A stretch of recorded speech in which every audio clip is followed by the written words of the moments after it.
Hydrocephalus is a condition where the cerebrospinal fluid, which is the fluid that the brain and spine float in, it is a disorder when there is a mismatch between the production of the fluid and its reabsorption. Cerebrospinal fluid is produced within 4 chambers within the brain, which are all connected.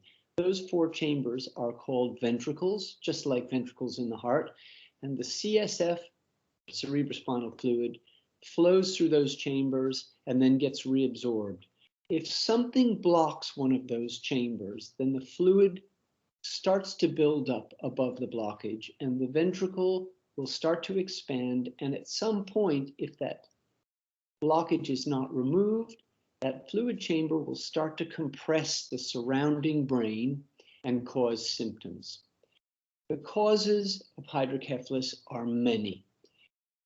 Common causes are brain tumors, which may block one of the chambers, blood clots, infections such as meningitis, and these problems can cause different types of symptoms, and sometimes the whole ventricular system may be expanded, or sometimes only a part of it will be expanded.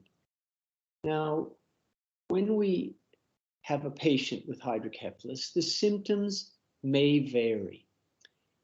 Some patients present with headaches, nausea, vomiting. Other patients may present with balance disturbances, short-term memory loss, and urinary incontinence. Other patients may present with a decreased level of consciousness because their intracranial pressure may be so high due to the expanded cerebral ventricles that they may be unconscious. And identifying patients by their symptoms requires taking a careful history from the patient, and in almost all cases, a brain scan of some description will be necessary to try and identify what the source of the problem is. For many patients, the first investigation will be a CT scan of their brain. In other patients, it might be a magnetic resonance scan of their brain.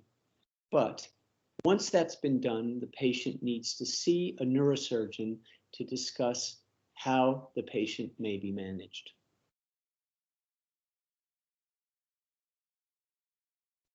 There are many causes of hydrocephalus, and because of that, there are different types of treatment to relieve the blockage or the raised intracranial pressure, or to reestablish the normal flow of cerebrospinal fluid. For example, if a tumor is blocking one of the fluid chambers, removing the tumor would probably be the ideal way of reestablishing normal cerebrospinal fluid flow. Sometimes, however, we cannot remove the blockage, and therefore we might have to insert a tube into one of the cerebral ventricles and drain the fluid out of the head and into another body cavity.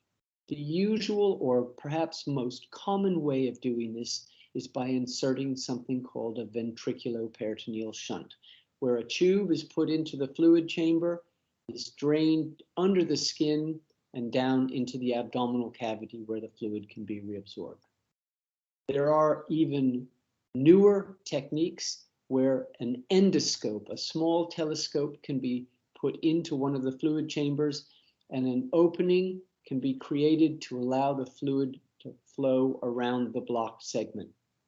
In yet other patients, the problem is not one of the chambers being blocked, but the reabsorption pathways of the fluid are obstructed, in which case most of those patients will require something called a shunt, where a tube is put into the fluid chambers and then the tubing is tunneled under the skin and into the abdominal cavity in most cases.